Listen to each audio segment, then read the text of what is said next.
Hey Most Amazing Top 10 family, I'm your host Children, and welcome back to Most Amazing Top 10. You know I'm really happy with the universe we have here. I'm sure there are things that aren't perfect. I mean, the world is getting a lot hotter, the housing market is trash, and a good percentage of the world doesn't have clean drinking water, but at least we don't live in a world where we have giant spiders walking around with hot lava flowing out of their mouths, and all they do is spoil movies for you. That would be the worst way to live. But there might be a universe out there that's way better than ours, where the housing is free, and the only problem you have in life is to bring food to your mouth while using your arms. You don't have like any sort of psychic power to do that on your own. Well, we might find one of these places on today's list of top 10 people who visited parallel universes. If any of you guys at home are interested in grabbing some Most Amazing Top 10 merch, then you should check out the link in the description below and use the offer code MA10. This will give you $5 off, which means you can grab a shirt for $10, which is a sweet deal, and you should stick around for the whole list because I'm going to be doing some more pet shoutouts,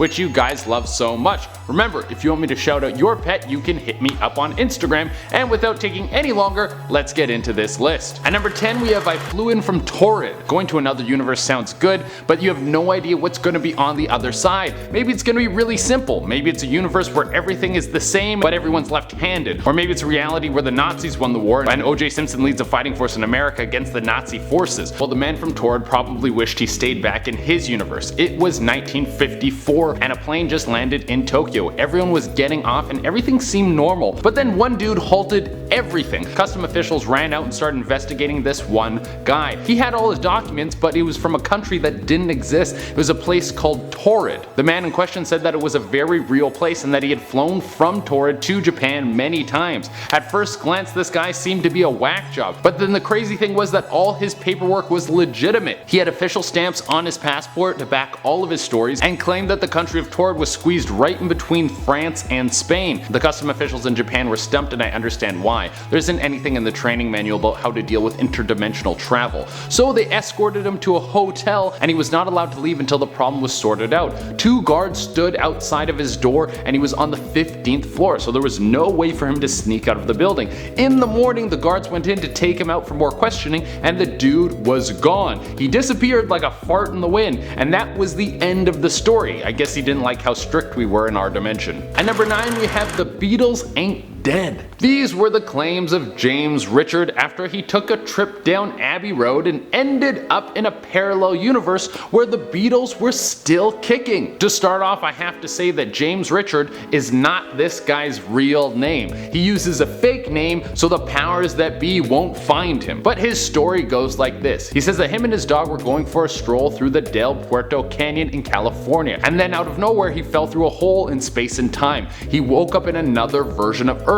He was in a hospital bed, and there was a man named Jonas sitting next to him in the bed. And then Jonas started to give him the rundown on interdimensional travel. Through their discussions, they started to talk about music, and it turns out that Richards was in an alternate version of Earth where the Beatles were still alive and cranking out tunes. James Richard even brought back a cassette tape with the music of this living Beatles band. The cassette was called Everyday Chemistry, and it sounds like he just spliced together some Beatles songs and some Wings songs, but who knows, maybe this is what the Beatles would have sounded like if two of their members never died. At number 8 we have the Dobbses. Frank and Althea Dobbs were the leading minds in a new scientific practice called chaos science. It's the idea that consciousness could possibly be its own universe. They started to pick up some steam, and some other people decided to join their cause. They moved the team to a ghost town of Ong's Hat, New Jersey. Here they started to do research on interdimensional travel. I have to say, this does sound like a cult. Well, cult or not, they claim that they've succeeded in this practice. It's said that they found a wormhole which led them to a parallel version of Earth that never had been consumed by humans, and they chose to stay there. Considering the state of the planet right now, I would say this was a very good choice. At number 7 we have Whose Life Is This? You go to sleep a happy lady, and then you wake up and you're back with your ex-boyfriend? This sounds like a bender that you wish didn't happen, but for Lorena Garcia, this wasn't that at all. She woke up in her bed and she noticed a bunch of minor details were off. The setup of her room was a little off, and her sheets weren't the ones that she loved. Never messed with a lady's sheets. Then her ex-boyfriend walked into the room, but the crazy thing is, it wasn't her ex. They never broke up and they were still together. After this, she was like, okay, this is crazy, but I gotta go to work. So she went into her job, and she had a different job and a different boss who was someone she had never seen before, and she couldn't explain any of this. At number 6, we have Riverside Down. I don't know how you can go through an interdimensional portal without noticing it, but apparently this happens quite a bit. Carol Chase McElhenney was driving through Cali when she decided to take a short trip to her hometown of Riverside to see how things never really change. It can always be a little bit of a shock to go back to where you grew up, but this time things had changed a lot. Actually, everything had changed. The layout of the town was the same, but all the houses were different. The home she grew up in was warped. She was concerned that she had taken a wrong turn, but she found her old school which she went to, which was exactly where it should be. But then she started noticing strange figures around the town, people who looked a little off and definitely creepy. This was enough for her, and then she sped out of there. She returned to this town at a later date and everything was back to normal, but she never forgot that time she slipped into a parallel dimension. At number 5, we have Interdimensional Cabin. No, this isn't another movie pitch from me, although this would have been an amazing movie pitch. There's a cabin in the Markawasi Stone Forest that is said to open up a door to a different time. Some women were hiking through the woods and they saw some people outside this cabin dancing and lighting torches. Before you run away in fear, they weren't lighting torches to get all angry mob, but it was because they didn't have any sort of modern technology. They were all dressed in clothes that looked like they were pulled out of the Spanish Golden Age. The people dancing eventually entered the cabin and the women went to investigate. One of the women walked halfway into the cabin and her friend grabbed her and pulled her out. She immediately fell to the ground and couldn't move half of her body. Half of her body was paralyzed. The women ran away, and some people speculate that the reason the woman couldn't move half of her body after she entered the cabin is because she entered another dimension halfway and then was pulled out, which caused her body to get all screwed up. I don't really know if there's good science on this. At number 4, we have What Road Is This? The crazy thing about all these stories is how calm people are when they get transported to another world. Pedro Olivia Ramirez was driving through Spain and was headed to the town of Alaca de Guadarira. This was a drive he could do on autopilot. He had done it so many times before, but this time something went terribly wrong. He made a usual turn that should have led him down a small road, but he was suddenly on a 6-lane highway. He didn't recognize any of this at all, and everywhere around him there was these buildings that seemed like they were pulled from another world. Eventually he pulled off the highway, and to his surprise he ended up in Alaca de Guadarira. He tried going back to find this highway, but he never could. See, if that was me, I would be swerving all over the road and then would pass out from a panic attack. At number 3, we have a wrong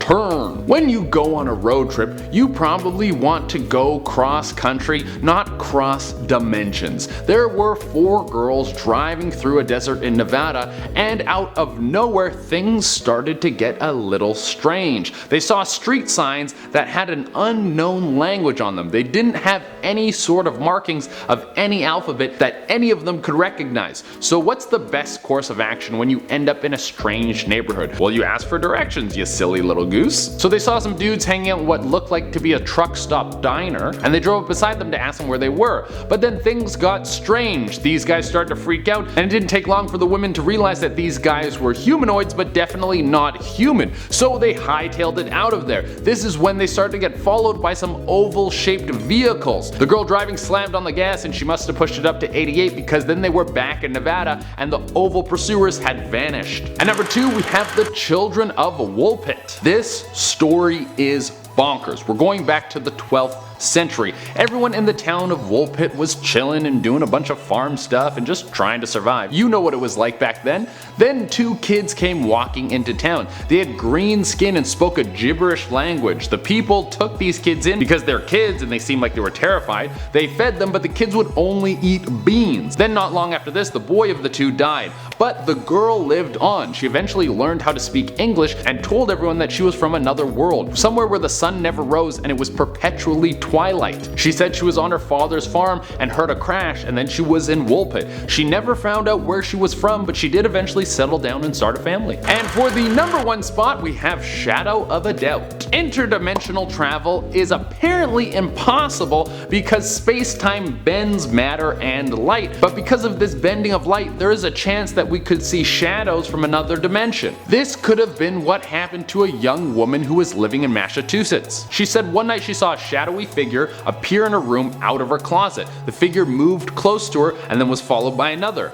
And then another. Some of them were wearing strange clothes and one of them seemed to be wearing glasses. Then they started to surround her and she did the smart thing and hightailed it out of her room. Of course, you're not going to stick around with the ghost things. There could be the chance that these were some sort of beings peeking in from another dimension. Alright everyone, that has been our list, and as promised I'm going to be doing some more pet shoutouts. Remember, if you want me to shout out your pet, you can message me on Instagram. I pick new pets every day, so if you don't get picked one day, you can message back another day. If it takes me a little while to get back to you, I'm very sorry. I got a lot of these to do, and without taking any longer, let's shout out some pets. First off, we have Quinn. This is the most menacing picture of a cat I have ever seen. This cat is planning something for sure. Then we have Monty, who is just such a cutie. Look at those big old ears, I love it. Then we have Lanny. This guy has got the best scruff I have ever seen. The scruff to do all this stuff. Next we have Kaya and Coda. They have matching jackets. I am loving it. Are you serious? Matching jackets. That's amazing. Following those two, we have Oscar, who is all cuddled up in his blanket looking very cute. And to close it out, we have Tiger. This guy is all snugged up and I love him. He looks like a kind of cat you just want to pick up and just squeeze because he's so cute. Alright everyone, that has been our list. Thank you all so much for tuning in. As always, I would love it if you could like, comment, subscribe, and hit the little notification bell. Until next time, I've been Children, and I'm happy in this dimension.